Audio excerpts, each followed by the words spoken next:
A propósito de la situación en Medio Oriente, 3 de la tarde, 57 minutos. Saludo hasta ahora a Fernando Bacotti, es analista internacional, experto en defensa y seguridad. Gracias por estar con nosotros. Muchas gracias, Pablo. Placer estar de nuevo por aquí. Claro que sí, arranquemos hablando entonces del nuevo líder supremo que tienen allí precisamente en Irán. Estamos hablando de Mojtaba Khamenei, es el hijo de Ali Khamenei, precisamente este ayatolá que fue asesinado en medio de esta situación, pero esto no ha caído bien ni en Estados Unidos ni en Israel. ¿Cómo analizarlo? Bueno, lo que estamos viviendo en Irán o viendo es un momento muy significativo para el sistema político de la República Islámica. Tras la muerte del ayatolá, la Asamblea de Expertos designó a su hijo Mojtaba Khamenei como nuevo líder. Y es el tercer, de hecho, es el tercer líder supremo desde la Revolución Islámica del 79. Correcto. Esto introduce algo que es muy llamativo, una sucesión casi dinástica en un régimen que nació como una revolución antimonárquica. No sé si me escuchás bien, Pablo. Perfectamente. Y quiero que ahondemos en Moctava. Es decir, usted me Mo- habla sí. de una sucesión dinástica. ¿Qué significa esto? ¿Quién es este hombre? ¿Quién es este hijo de Ali Khamenei?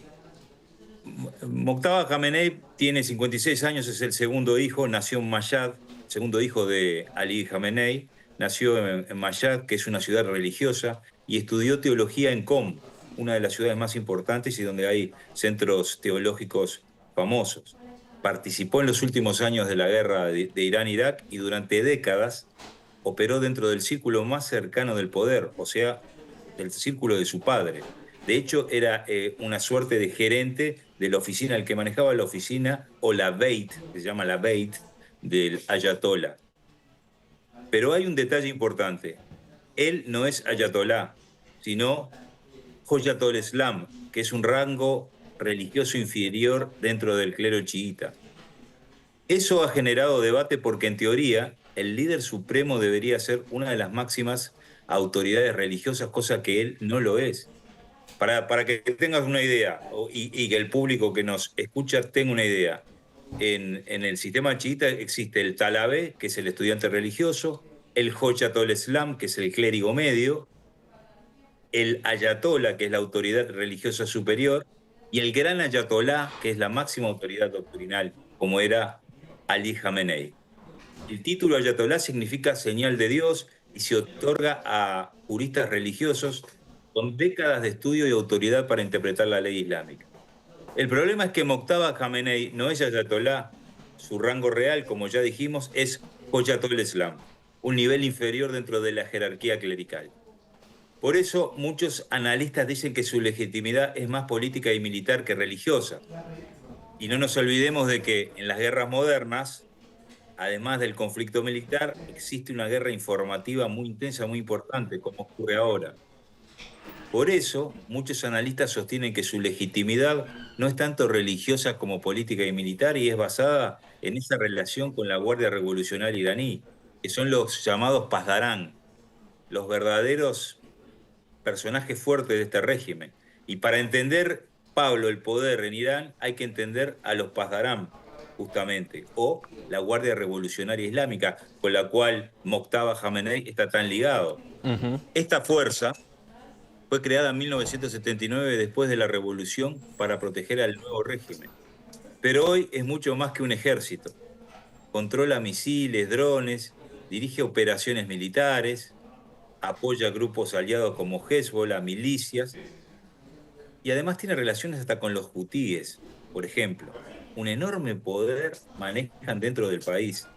En la práctica, también hay mucha gente que considera, muchos analistas que consideran que la Guardia Revolucionaria es el verdadero poder del sistema político iraní. Y justamente Fernando, Mojtaba Khamenei tiene una relación muy estrecha, lo que sí. explica en gran parte ese ascenso que tuvo. La elección de Mojtaba Khamenei envía un mensaje muy claro. Irán no está buscando moderación ni negociación, sino continuidad del régimen y resistencia frente a la presión externa. Sí. Fernando, una Pero pregunta este cambio sobre de eso. liderazgo ocurre en un contexto geopolítico mucho más amplio. Sí. Estamos viendo una fuerte reconfiguración del poder militar en Europa y la OTAN, Pablo. Fernando, Países sobre como este... Francia, Alemania y el Reino Unido están aumentando su gasto en defensa, reforzando capacidades militares y preparando escenarios de conflicto prolongado. Por eso pienso que este nombramiento es como una reacción muy fuerte de Irán que está diciendo, nosotros nombramos a quien queremos, ¿verdad? Porque Exacto. es un personaje radical, antioccidente, es pro movimientos terroristas, en fin, eso es Sobre lo este que... nombramiento y tan mal que cae en Estados Unidos y en Israel, y usted me decía el poderío que tiene el régimen iraní, sobre todo hablando específicamente del nombramiento, es que uno los ve en las calles y parece que fueran mucho más que el ejército oficial, ¿no? Así es. No nos olvidemos que en Irán existe un ejército, digamos, normal, una marina normal, una fuerza aérea normal, y después está la Fuerza Aérea de la Guardia Revolucionaria, el ejército de la Guardia Revolucionaria y la Armada o la Marina de la Guardia Revolucionaria. Están duplicadas las fuerzas allí y son más las de la Guardia Revolucionaria que las normales. Por ejemplo, toda esta campaña informativa que hay, que es verdad, de los buques hundidos en el estrecho de Hormuz y en otras zonas de la costa iraní, obedecen a los buques de la Armada, entre paréntesis, normal.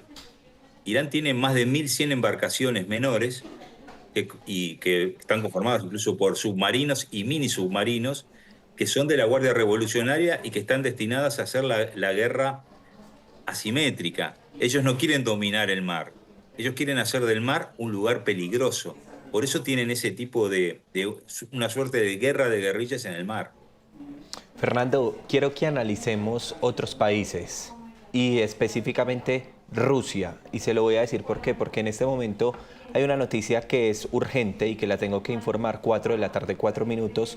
Y es que se ha conocido una llamada entre Putin y Trump que hablan por teléfono de Irán y Venezuela en su primera conversación en este año 2026. Y trasciende la conversación. El presidente de Rusia hablan entonces de que planteó varias variantes encaminadas a un rápido arreglo político y también añade que dichas propuestas son fruto de las conversaciones mantenidas durante la última semana. Por su parte, Donald Trump, presentó su evaluación de los acontecimientos, pero también se ha conocido hace pocos minutos que Trump dice que esta guerra con Irán será de corto plazo. ¿Cómo lo ve usted, Fernando? Bueno, como te decía Pablo, en este tipo de guerras, y en todas casi, pero ahora estamos viviendo la época de las guerras híbridas, la información y la desinformación juegan un rol fundamental. Nosotros sabemos y vemos lo que nos están presentando y lo que nos informan los gobiernos y las partes beligerantes, pero no estamos viendo lo que pasa por detrás de la mesa. Seguramente que hay una cantidad de negociaciones y también meto a China por algún lado en estas negociaciones. Pero Rusia tiene intereses en Irán. Ha sido socio comercial de Irán durante muchos años. Sí. ¿Va? Son aliados, son aliados. Entonces no es nada descabellado pensar que hayan manifestado un apoyo. Ahora, ¿hasta dónde puede llegar ese apoyo en este momento en el que Rusia está empeñada en una guerra? No sé, sinceramente, hasta dónde puede llegar. Pero sí sé que como en toda guerra en donde hay poderes o países que tienen poder nuclear, el problema es que cometan un error. ¿Usted qué piensa de los señalamientos de que Irán tenga ese poder nuclear o tenga esas armas nucleares, que fue una de las tantas decisiones de Estados Unidos para bombardear, para atacar, para tomar la decisión? Yo pienso que en este momento el mundo tiene suficientes armas nucleares, ojivas nucleares desplegadas en diferentes países, son 9 países. No, el mundo no necesita un país más que tenga este método que muchos le dicen de disuasión nuclear, como lo venía trabajando también políticamente o a nivel diplomático Irán, de tener digamos, un programa nuclear destinado primero a la energía y después a tener un arma estratégica. Yo no creo en eso. ¿Por qué? Porque el régimen iraní ha demostrado que está del lado del mal. Entonces, darle el poder nuclear a un país que tiene ese direccionamiento ideológico, teológico, es muy peligroso para el planeta. Miren, el caso de Corea del Norte es un caso parecido, pero ha estado como contenido Corea del Norte. Pero no deja de ser un caso peligroso. Lo hizo para hacerse respetar Corea del Norte. Pero Ujú. nada indica que un día no se despierte mal el presidente o suceda algo en la península coreana y se utilice un arma estratégica, ¿verdad? Yo lo veo muy Correcto. peligroso y apoyo la idea de que Irán no tenga armas nucleares. Volvamos al tema Rusia para seguir hablando de la noticia del momento, que es esa llamada entre Trump ¿Cómo no? y el presidente Putin. Usted me dice, Rusia tiene intereses clarísimos con Irán, es un aliado de Irán, por así decirlo. Es un aliado. Correcto. Yo quisiera preguntarles de dónde pueden hacer esta intención de esta llamada.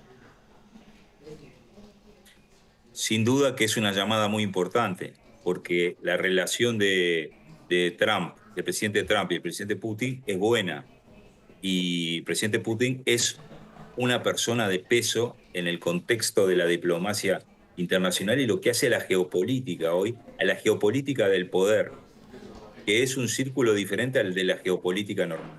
La geopolítica del poder hoy sigue a no más de 5 líderes fuertes en el planeta. Putin es uno de ellos. Y si lo está llamando a Trump para proponerle una salida a esto, seguramente Trump lo va a escuchar. Ahora, Pablo, en este momento tenemos que tener claro que Estados Unidos tiene un poder militar muy superior a Irán Ujú. y también, por otro lado, Rusia está enfrascada en una guerra en donde tampoco veo cómo puede apoyar a Irán militarmente, que es lo que Irán precisa en este momento. Porque Irán está aislado. Se acabó aquello del eje de la resistencia iraní, ¿verdad? Entonces, no sé cómo va a negociar Trump, que en este sentido no quería negociar nada y que le nombran al hijo de Ali Khamenei como líder o como ayatolá, ¿verdad? Así que no sé cómo va a terminar esa negociación. Lo entiendo perfectamente. ¿Y China? No hemos hablado de China. ¿Cómo no? China, dije, la pongo en un costado. China también tiene intereses. Ok. China es un consumidor del petróleo iraní, por ejemplo. Entonces ahora se le está cortando un poco la provisión de petróleo porque han tenido que rediseñar las rutas, porque la logística ha cambiado y porque además, entre otras cosas, estamos viendo cómo ha subido el precio del petróleo que encarece toda la cadena logística y la cadena de negocios a nivel mundial. Este problema, Pablo, hay que mirarlo bien desde arriba y en redondo. Si cuando usted mira un globo o una pelota, un balón desde arriba, hay una parte que no ve, ¿verdad? Entonces hay que tratar de hacerlo girar para verlo todo.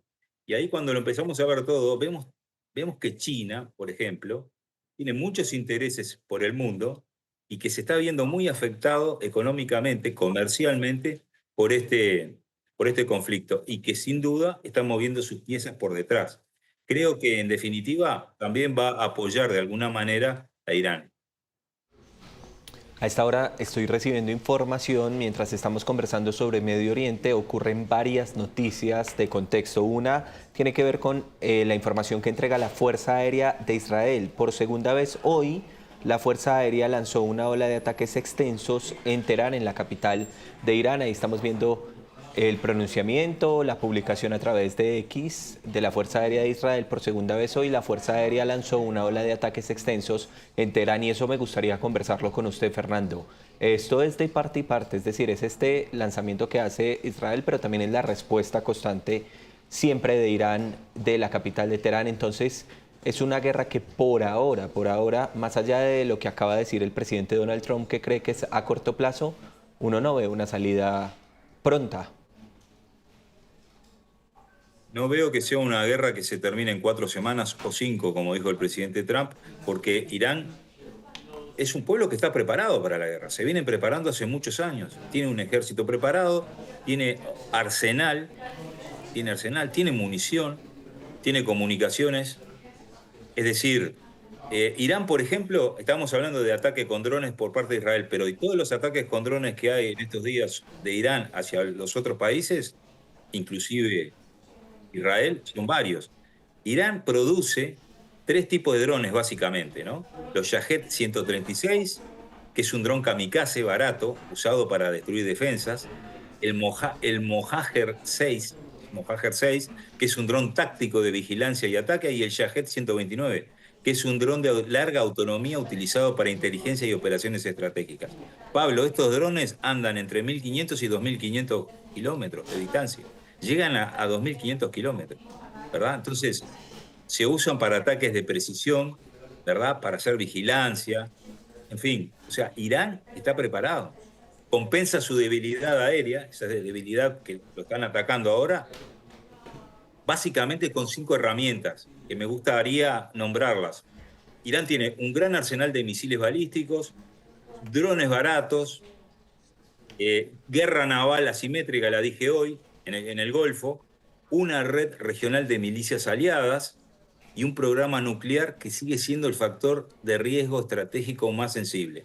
Todo esto, además, con un conjunto de sistema satelital compuesto por los satélites NOR 1, 2, 3 y los Kayam de tecnología rusa que andan orbitando por allá arriba y que producen inteligencia. Son satélites que tienen capacidades militares. Es decir, Irán está preparado para una guerra prolongada.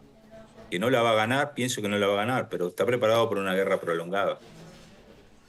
Y lo otro, Fernando, y vamos llegando, digamos, como a la parte final de esta conversación, es que con base en eso que usted me acaba de decir de Irán, no podemos hablar de un enemigo débil, más allá del tema aéreo de Irán, pero tienen otras, digamos, particularidades que le permiten poder responder en este conflicto, ¿no? Sí, y en definitiva yo puedo resumir esto así.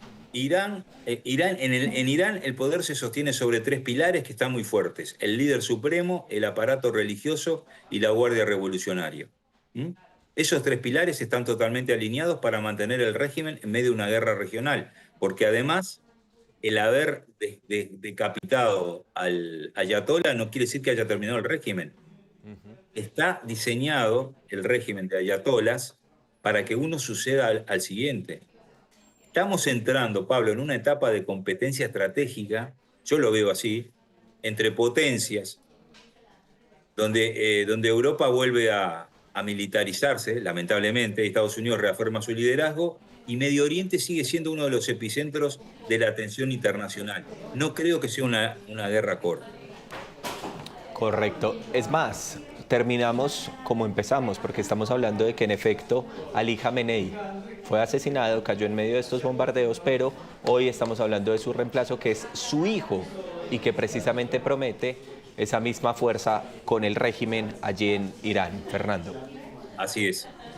Eso es. Fernando, le quiero agradecer mucho estos minutos con nosotros. Gracias por habernos acompañado con este análisis tan interesante. Por favor, Pablo, muchas gracias a ustedes.